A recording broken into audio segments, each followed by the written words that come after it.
చరిమా లేదమ్మా. తల్లొప్ప లేదమ్మా, బానే ఉన్నారు. చెప్పరమ్మా, మనతో చెప్పరు. ఊళ్ళో వాళ్ళకైతే చెప్పుకుంటారు. మనకన్నా వాళ్ళేగా కావాల్సిన దుర్గా, మరి ఇంకేమిటండి, నన్ను రాక్షసిని గయ్యాళిని చేయటానికి నాకు దిక్కు ముక్కు లేదు, నా భార్య నన్ను సరిగ్గా చూసుకోవటం లేదు అని నలుగురు అనుకోవాలనేగా ఆ సరళింటికి వెళ్ళి కూర్చున్నారు. దుర్గా, అంతకన్నా దిక్కులేని వాళ్ళ కోసం కట్టిన గవర్నమెంట్ ఆసుపత్రులు ఉన్నాయి. అక్కడికి వెళ్ళి చేరకపోయారా? నువ్వేం మాట్లాడుతున్నావో నీకు తెలుసా? మీరేం చేశారో మీకు తెలుసా? మీకు ఇంత సృష్టి చేస్తే నాకు ఒక ఉత్తరమైన రాశారా? ఆ మాత్రం బాధ్యత లేదా? ఆశా దుర్గా, నీకు ఉత్తరం రాశాను. ఎందుకంటే అబద్ధాలు చెప్తారు? మీ మనీ అటు అందినప్పుడు మీ ఉత్తరం అంతదా? సరే, ఎందుకండి ఇప్పుడు ఏమంతా?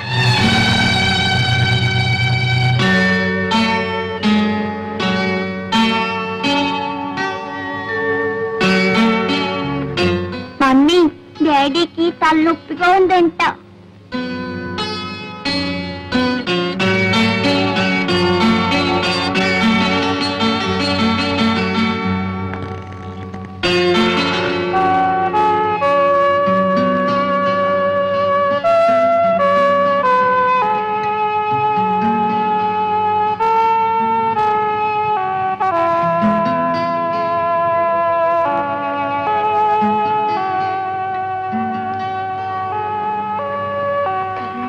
కొంచెం చెప్పకూడదా?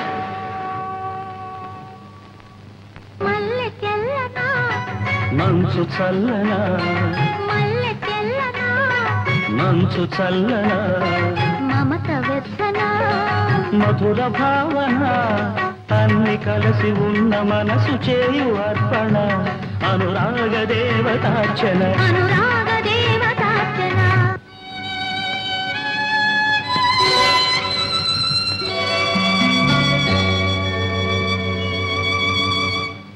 అమ్మగారు, డాక్టర్ గారు వస్తున్నారు. Hello miss Prasad, how are you? బాగున్నాను. ఇంకో ఆప్టిమిస్ట్ అయ్యాను. దగ్గర ఉంది.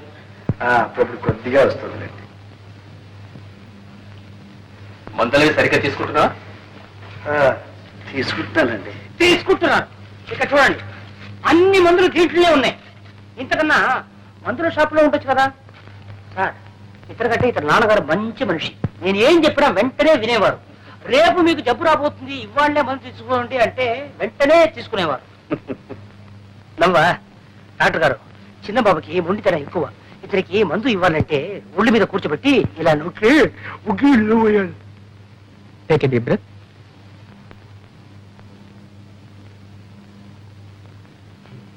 ఎలా ఉంది డాక్టర్? ఓసారి ఇలా రామ్మా.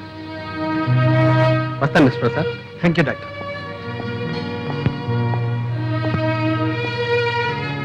ఆయన పైకి బాగానే కనిపిస్తున్నా ఆరోగ్యంలో మాత్రం ఏమీ ఇంప్రూవ్మెంట్ కనిపించట్లేదు. ఓసారి మదనపల్లి తీసుకెళ్లి శానిటోరియంలో అడ్మిట్ చేస్తే మంచిది అనుకుంటాను. అక్కడ క్లైమేట్ ఆయన హెల్త్ చాలా హెల్ప్ చేస్తుంది. అలాగే డాక్టర్, వెంటనే తీసుకెళ్తాను. వెరీ గుడ్, వస్తానమ్మా.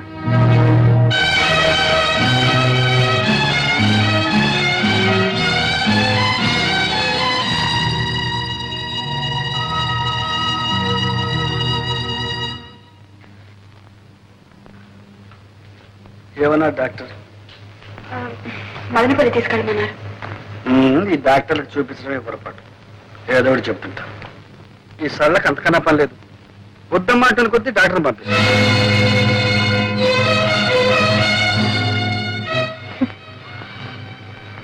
అభిమానం ఉంది కనుక పంపింది.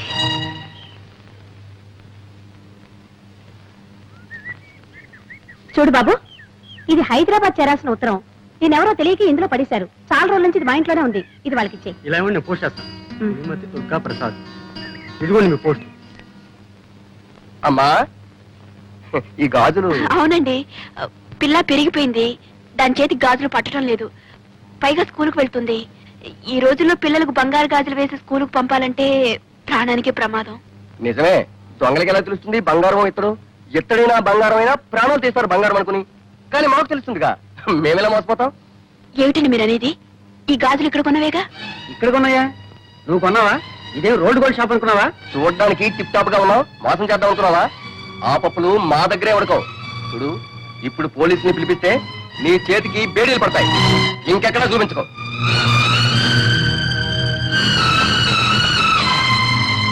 మరి ఇది అది బంగారమే. ఇక్కడ కొన్నదేనమ్మా. రెండు ఇక్కడే కొనవనుకున్నానండి, క్షమించండి. వదినా ఏమిటి బట్టలు సర్దుతున్నావు? ప్రయాణమా? డాక్టర్ గారు అని మదనపల్లి తీసుకెళ్ళమన్నారు, వెళ్తున్నాం. దుర్గా, మనం మదనపల్లి వెళ్ళడం లేదు. ఏ? నా దగ్గర డబ్బు లేదు. నా దగ్గర డబ్బుంది. ఎక్కడిది? నా పుట్టిన నుంచి తెచ్చింది కాదులేండి. నాకు తెలుసు ఆ డబ్బుని మీరు విషయంలా చూస్తారని. మరి ఇంకెక్కడిది? మీరు ఇంటి ఖర్చుకి ఇచ్చిన డబ్బుల్లో మిగుల్చుకుని దాచుకుంది. సరేనా? నువ్వు దాచుకున్న డబ్బు నీదే అవుతుంది. చూసావా చూసావా సరళ, నీది నాది అంటూ ఎలా వేరు చేసి మాట్లాడుతున్నారు. ఏం కాదు వేరు చేసి, నువ్వు ఇచ్చిన డబ్బు అప్పుడే అయిపోయిందని అడిగిన దానికి ఏం చేసావు? మీరు ఇచ్చే 10 పైసలు ఎక్కడ రాసి పెట్టారు? కావాలంటే చూసుకోండి లెక్క పుస్తకం తీసుకొచ్చి నా మొహాన్ని కొట్టావు. చూడక్కర్లేదు అంటే నా డబ్బే నీకు అక్కర్లేదన్నా. ఇంత చిన్న విషయానికి రథస్ చేసి ఇంట్లో వెళ్ళిపోయాం. నా డబ్బు నీకు అక్కర్లేకపోయినప్పుడు నీ డబ్బు నాకెందుకు కావాలి? నీకే నాకు ఉంది ఆత్మాభిమానం. ఓహో, ఆత్మాభిమానం ఉండేనా? సుస్థి చేసినప్పుడు సొంత ఇంటిని పెళ్ళాన్ని వద్దనుకుని ఎవరో పరాయవాడు మధు ఇంట్లో ఉన్నారు. ఆయన డబ్బు మీకు సొంతమైంది కదా? ఎందుకు కాదు? మొదటి నుంచి వాళ్ళ బంగళా, వాళ్ళ డబ్బు, వాళ్ళ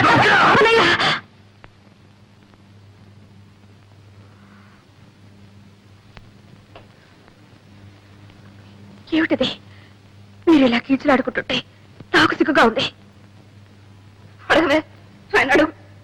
మదనపల్లికి వస్తారా లేదని అడుగు. చావనైనా చస్తాను కానీ నేను రాను. చూస్తారా? చచ్చి నన్ను సాధిస్తారా? సరే, మీ ఇష్టం. చచ్చిపోయిన తర్వాత ఎవరికీ బాధ ఉండదు. కొట్టవే, కొట్టు. ఆయన్ని నన్ను కొట్టడానికి వచ్చినప్పుడు నువ్వెందుకు కొట్టకూడదు? కొట్టు. నన్ను క్షమించు దుర్గా. చిచ్చి, అందరికి నేను లోకు అయిపోయాను. దుర్గా, అది కాదు దుర్గా. అన్నయ్య నువ్వెంత మాట అన్నావో తెలుసా? ఆయన నన్ను ఎంత నిర్లక్ష్యం చేస్తున్నారు. నేను ఎన్ని భరించానో, ఎన్ని దిగమింగుకున్నాను. నీకు తెలుసో తెలీదు. నేను డాక్టర్ని తీసుకొస్తే నువ్వు పంపావన్నారు. దానికి అర్థం ఏమిటి? ఆయనంటే నాకేమీ అక్కర్లేదనేగా. సరే, పొరపాటు అనుకోవచ్చు. నువ్వు పంపినా ఒకటే, నేను పంపినా ఒకటే. కన్న బిడ్డకి ఎప్పుడో బంగారు గాజులు తెచ్చిచ్చారు. అవసరానికి వాటిని అమ్మటానికి పోతే అవి గిల్టు అని తేలింది. ఆ షాప్ వాడు నన్ను ఎంత అసహ్యంగా మాట్లాడటో తెలుసా? లేకపోతే లేదని చెప్పొచ్చుగా. ఎందుకీ నాటకం? ఎవరిని మోసం చేయడానికి? ఆ కన్న బిడ్డనా? కన్నబిడ్డ, అందుకే ఆ చనువు తీసుకున్నా. నువ్వు కట్టుకున్న భార్యవే, ఆ చనువు తీసుకోగలిగానా? నిన్ను మోసం చేయగలిగానా? ఇదిగో నీకు ఇచ్చిన ఆ నెక్లెస్ బంగారం, నీకు తెలుసలేదు? తెలుసు. దాన్ని అమ్మే డబ్బు తెచ్చాను. నా దగ్గర నగలు లెక్కారు. అది మీరిచ్చిన నగ, మీ డబ్బు. దాన్ని వాడుకోవడానికి మీకెందుకు అభ్యంతరం? ఇచ్చిన తర్వాత ఆ నగ నీది, ఆ డబ్బు నీది. నీది నీది నీది ఏమిటి మీరు అనేది? నా డబ్బు మీకు అక్కర్లేదు, నేను తీసుకొచ్చిన డాక్టర్ మీకు అక్కర్లేదు, నా సేవ మీకు అక్కర్లేదు అంటే నేను మీకు అక్కర్లేదనే? నేను మీకు అక్కర్లేదన్నప్పుడు ఎందుకుంటాను? ఎవరి కోసం ఉండాలి? మనసులో చోటున్న మనిషికి జీవితంలోనూ ఇంట్లోనూ చోటు ఉంటుంది. మీ మనసులో చోటు లేనప్పుడు మీ ఇంట్లో కూడా చోటు లేదు. చోట్లేని ఇంట్లో చోటు చేసుకుని బలవంతంగా బ్రతకాల్సిన కల్పన పట్ల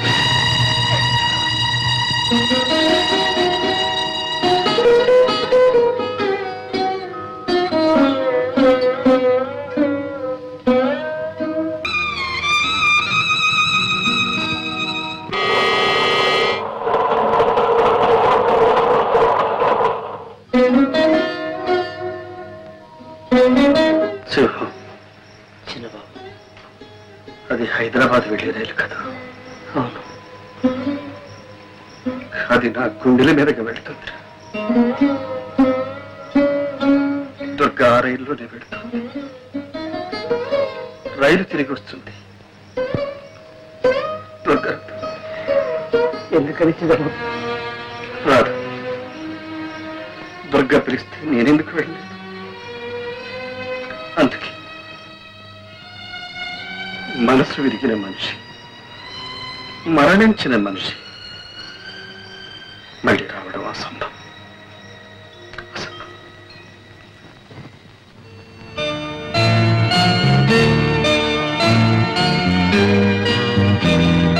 Thank you.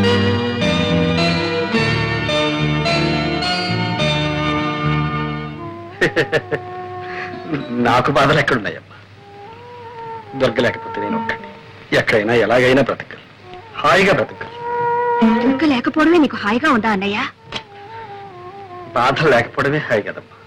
ఒక్క మాట అడుగుతాను చెప్పన్నయ్యా, నీ అప్పులు నీ బాధలు దుర్గకి ఎన్నడైనా చెప్పావా? లేదు. ఏ, ఎందుకు చెప్పలేదు? సరే, మొగుడిని ప్రేమించడం వేరు, అర్థం చేసుకోవడం వేరు. దుర్గకు ప్రేమించడమే తెలుసు, అర్థం చేసుకోవడం తెలియదు. ఆమెకి అది చేతగా. అలాగనే ఆమెకేమీ చెప్పకుండా అన్నీ దాచుకున్నావు. నీ కష్ట సుఖాలు చెప్పలేదు, నీ ఇష్టాయిష్టాలు చెప్పలేదు. నువ్వేం చేస్తున్నావు, ఎలా సంపాదిస్తున్నావు, ఎంత సంపాదిస్తున్నావో ఆమెకి తెలియదు. చివరికి నీ వినోదం కోసం నువ్వే చక్రపాణి అన్న సంగతి కూడా ఆమెకి తెలియకుండా దాచుకున్నావు. ఇన్ని దాచుకున్న భర్తను ఏ భార్య అయినా ఎలా అర్థం చేసుకుంటుంది? అతని బాధల్ని ఎలా పంచుకోగలుగుతుంది? అన్నయ్య, దొరికేలా కావడానికి నువ్వే కారణం. నిజమేనమ్మా, అన్ని దాచుకున్నాను, మింగుకున్నాను. 4 ఏళ్ళు తన అర్థం లేని ఆత్మాభిమానాన్ని, అహంకారాన్ని సహించాను, భరించాను. సొంతలు విడిచిపెట్టి అద్దె గుంపుకు వచ్చినప్పుడే చెప్పారు, మీ పుట్టింటి నుంచి ఏమి తెప్పించుకోవద్దని. వినదా? ఎన్నిసార్లు అన్నది? మీకు వీలు కాకపోతే చెప్పండి, నా పుట్టింటి నుంచి తెప్పించుకుంటారు. ఎన్నిసార్లు నా పేదరికాన్ని గుర్తు చేసింది. ఆ బాధ నీకు తెలియదమ్మా. తను ఏ ఆట ఆడినా, ఏ పాట పాడినా నేను కాదలేదు. ఇల్లే అమ్ముకున్నాను, అప్లై చేశాను, ఏం చేశాను? నన్ను సుఖపెట్టడానికి, సంతోషపెట్టడానికి ప్రయత్నించాను. నా స్థితి తనకు మాత్రం తెలియదా? ఏం చేస్తున్నారు, ఎక్కడి నుంచి తెస్తున్నారని ఒకసారి అడిగిందా? ఫ్రిడ్జ్ అని, టీవీ అని, కనీసం ఇన్స్టాల్మెంట్ లో కొనాలని అన్ని పెంచుకుంటూ పోయి, తెచ్చిస్తే తీసుకునేది, తెచ్చకపోతే తెప్పించుకుంటాను అని. అలాంటి దాంతో ఏం చెప్పమంటావు, ఏం చేయమంటావు? అయిపోయి నా ఓపిక కూడా ఓకే. ఇక నా వల్ల కాదు. అన్నయ్యా, ఇన్నాళ్ళు నా మనసు ఒంటి స్తంభం మేడల ఒక్క దుర్గపైనే ఆధారపడి తను వెళ్ళిపోయింది. అది కాస్త కూలి.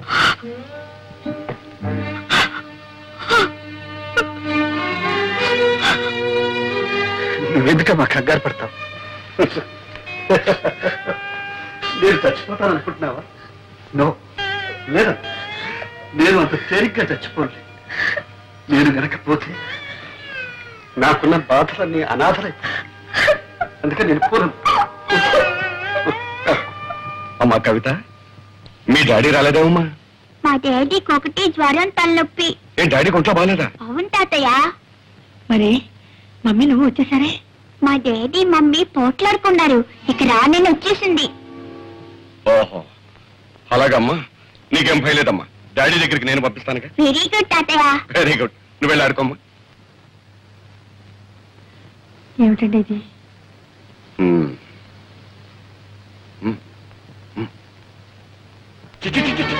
ఎందుకే ఏడు నీకు వచ్చినాయి, చెక్కు వచ్చినాయి. ఇంకా చిక్కు లేకుండా నిలబడామే. ఇంకొక క్షణం నా ఇంట్లో ఉంటాను పిల్లలు. ఏమండి, తాగొచ్చి తన్నా ఆడుతున్నారా? నా ఇష్టంలో తాగుతాను, తనని ఆడతాను. నువ్వే ఆడటానికి దాని బట్టి మాటతో ఫెయిల్ అయిపోతున్నావు. ఏం మాట్లాడుతున్నారు మీకు తెలుస్తుందా? మీకేమైనా మర్చిపోయిందా? మర్చిపోయిన మాట్లాడే నీకు మాట్లాడంటే పచ్చి విరిగిపోతాయి. జాగ్రత్త, నీ పెట్టి బేడ పట్టుకు పోయి. నన్ను ఎక్కడ పొమ్మంటారండి? ఎక్కడ పోవాలో అది కూడా నేను చెప్పాలా? మొగుడు వదిలిపెట్టినారది, మొగుడు వదిలిపెట్టినారది, ఎక్కడికి వెళ్ళాలో నాకంటే నీ కూతురు బాగా తెలిసే బాగానే చెప్తుంది. ఇగో, నీ పుట్టింటికి పోతావో లేకపోతే ఎక్కడికి పోతావో మళ్ళీ ఈ జన్మలో నీ ముఖాన్ని చూపెడతావు. మొగుడంటే, ఇల్లంటే ఒక గౌరవం ఉండదు. ఏమిటే పెద్ద శ్రీరంగ నీతులు చెబుతున్నావు? నేను మగాణ్ణి, నీ మొగుణ్ణి. నా అవసరాలు నాకుంటాయి, అవన్నీ నీతో చెప్పాలా? నాకు అర్జెంటుగా 1,00,000 రూపాయలు కావాలి. పోయి పుట్టింటికి వెళ్ళి తీసురా. ఉన్నాయి కానీ ఈ అప్పకు లక్షలు కోట్లు. అయ్యో, ఏమిటి నీ కర్మ? మా నాన్న ఏమని అడుగుతానండి? అడిగితే మీరంత చులకడైపోతారు. పుట్టిన నుంచి డబ్బు తెస్తాయి, మీ మర్యాద ఉంటుందండి. మర్యాద ఏమిటే మర్యాద? నీకు కావాల్సిన తెచ్చుకున్నావుగా, నగరం, చీరలు, బీరువాలు, పోషణలు. ఏ నా దగ్గర నీ మర్యాద ఆడదాని మీద జీవితావా? నీకు సిగ్గు లేదు? ఏమో, ఏంటి సిగ్గు గిగ్గు అంటున్నావు? ఇది మా భార్యాభర్తల విషయం, నువ్వెవరు కలిగి చేసుకోవడానికి? నీ ఇంట్లో నీ పెత్తనం చలాయించుకో. ఇది నా ఇల్లు. నేనేనాడు ఇంట్లో కాలు పెట్టానో ఆనాడే నా ఇల్లు. నీకేం సంబంధం? వదిన మొగుడితో ఏదో బుద్ధిగా కాపురం చేస్తున్న దానిలో తగుదనమ్మా అని వచ్చి నీతో చెప్తుంది నీతులు.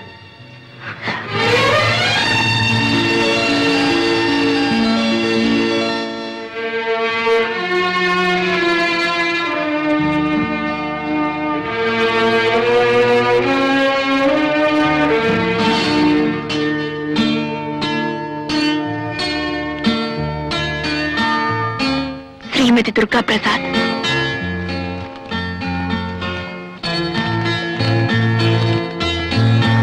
దుర్గా, నువ్వు వెళ్ళావు. ఈ ఇల్లు, నా కళ్ళు, నా మనసు అంతా ఖాళీ అయిపోయింది. నా ఆరోగ్యం బాగోలేదు. తొందరగా రా. వీలైతే త్వరలో కొంత డబ్బు పంపిస్తాను. ఈ ప్రసాద్. మీకింత సుస్థి చేస్తే నాకు ఒక్క ఉత్తరమైన రాశారా? అంత మాత్రం బాధ్యత లేదా? రాశాను దుర్గా, నీ ఉత్తరం రాశాను. ఎందుకండి అబద్ధాలు చెప్తారు? మీ మనీ ఆర్డర్ అందినప్పుడు మీ ఉత్తరం అందదా?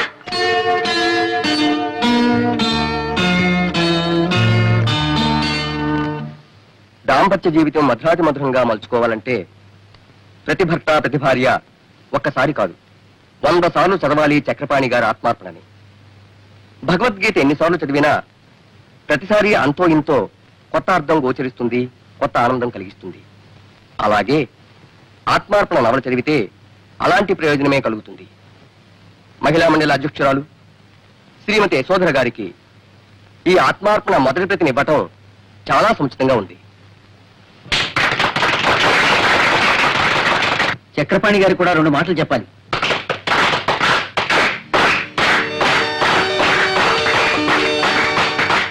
మిత్రులందరికీ నమస్కారం. ఒక రచయితని గాని కళాకారుణ్ణి గాని తను చేసిన ప్రయోగాల గురించి తననే మాట్లాడమనడం అంత న్యాయం కాదు. ఎందుకంటే అతనేదైనా చెప్పదలుచుకుంటే అతని రచనలే చెబుతాయి కాబట్టి. మరేదైనా కొత్త సమస్య తలెత్తితే మరో కొత్త రచన పుట్టుకొస్తుంది, అంతే. సెలవు. దుర్గా, నిజమేనా? చక్రపాణి మీ ఆయన? మీరిద్దరు తోడు దొంగతుమ్మా.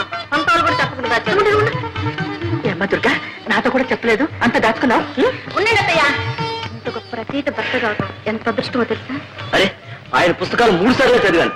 చక్రపాణి మా బావగారని తెలిస్తే ఒక్కొక్కటి 6 సార్లు చదివి ఉండేవాడమ్మా. ఆనాడు కింద భూమి పైన ఆకాశం తప్ప ఏమీ లేని దరిద్రుడు అన్నావు. ఇప్పుడు సంతోషంగా ఉన్నావు.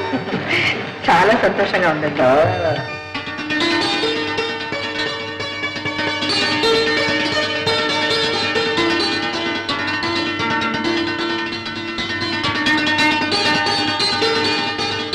కలం పేరు చక్రపాణి, అసలు పేరు ప్రసాద్. కలం పేరు చక్రపాణి. వాడొక బచ్చ పుట్టి 2 ఏళ్ళయింది. పంది పిల్లల్ని ఏం చూడు, ఒక మందర. కోడి పిల్లల్ని పొదుగుతుంది ఒక 20-21. అట్లా కనిపించిన 10 పత్రికలను రాసి పారేస్తున్నాడు. ఏదో చెత్త.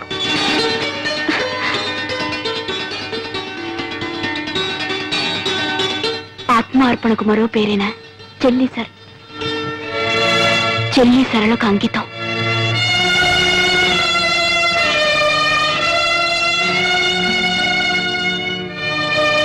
ఈ నవలకు జవం జీవం. నా అర్థానికి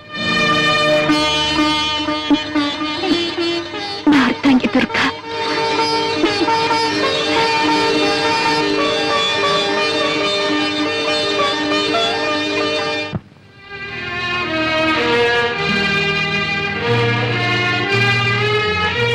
సరళ, వదినా వచ్చావా? అవును సరళ, సరాసరి నీ దగ్గరికి వచ్చేసాను. నీ అన్నయ్య దగ్గరికి వెళ్ళాలంటే నాకెందుకో జంకగా ఉంది. చాలా ఆలస్యంగా వచ్చావు వదినా. అన్నయ్య నీకు శాశ్వతంగా దూరం అయ్యే వరకు నువ్వు పట్టించుకోనే లేదు. సరళ, ఏమైంది సరళ? ఏమైంది? కంగారు పడకు. నాకంతా అయోమయంగా ఉంది సరళ. ప్లీజ్, ఏమైంది? నువ్వు వెళ్ళిపోయిన తర్వాత అన్నయ్య ఎంత కష్టంలో ఇరుక్కున్నాడో తెలుసా? సేఠ్, ఎందుకు గొడవ? అరే, అమ్కి అప్పు వసూలు చేయడానికి రావడం గొడవ. మీరు కోర్టుకి రాకుండా మనిషి పత్తా లేకుండా పోతే అది గొడవ కాదు. సామాను జప్తు చేయడానికి వస్తే అంత అమ్మ గారిది అయ్యా గారిది కాదు అని మీ వాడు మీదికి దూకితే అది గొడవ కాదు. అది కాదు సేఠ్, వాడు చెప్పిందంతా నిజం. ఇక్కడ నువ్వేమీ నవ్వుతావు.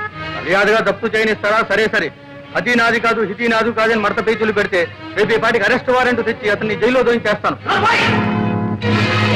నువ్వు నా చిన్నబాబుని జైల్లో కూర్చోబెట్టున్నావా? ఎలా పెడతావో చూస్తా. నేను చూస్తాను. ఏం చూస్తావు? సింహం, నువ్వు ఊరుకో. సెట్ ఈ నగలు తీసుకొని నీ బాకీ కింద జమ కట్టుకోండి. అమీనాజీ, అదండి పోదాం.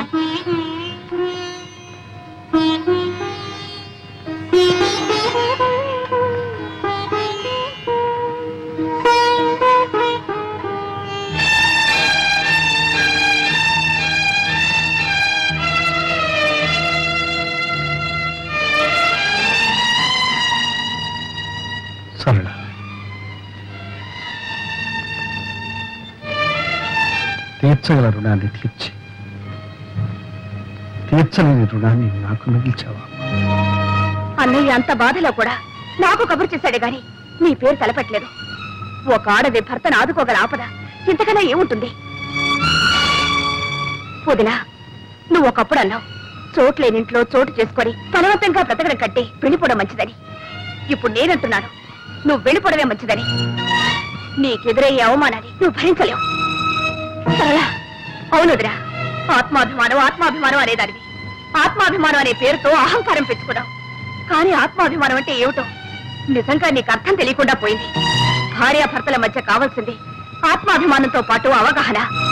ఆ అవగాహనే ఆత్మార్పణం. ఇదిగో నా నగలు కాదు, నా అహంకారం. నీ నగలు విడిపించుకో. నేను నా స్థానం పోగొట్టుకునుంటే దాన్ని తిరిగి సంపాదించుకోగలను. నేను ఎన్ని తప్పులు చేసినా ఆయన నన్ను క్షమిస్తారు. నాకు ఆ నమ్మకం ఉంది.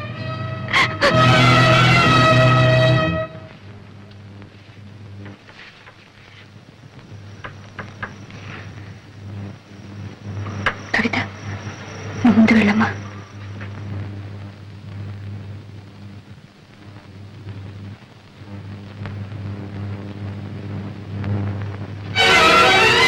కవిత,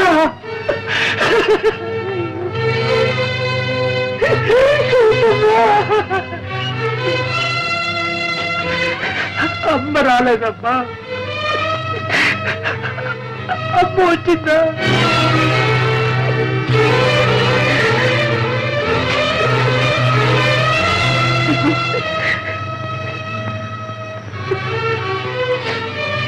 ఇప్పుడు వచ్చి ఏం ప్రయోజనం అమ్మగారు? అంతా అయిపోయింది. ఏం జరిగింది? అసలు విషయం ఏమిటో చెప్పు. విషయం ఏముందమ్మా, ఒకటే విషయం. జీవితంలో ఆఖరి నాటకం ఆడిపోతున్నాను చెప్పి చిన్నబాబు వెళ్ళిపోయానమ్మా. నాకేదో బతిగా ఉందమ్మా.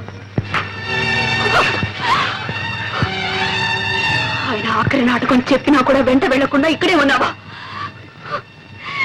ఇదే నా ఆయన మీద నీకున్న విశ్వాసం. దుర్గమ్మ, నా విశ్వాసాన్ని గురించి అడుగుతున్నారా? చిన్నబాబు దగ్గర మీరు ఎప్పుడు వచ్చారమ్మా? నా తర్వాతేగా. అతని గురించి మీకేం తెలుసమ్మా? ఆయన ఆఖరి నాడగా అన్నదానే అల్లాడిపోయారే. ఆ మాట విన్నప్పుడు నేను ఎలా భరించగలనమ్మా? గుండె బద్దలైపోయింది. నా మనసు మొత్తుబారి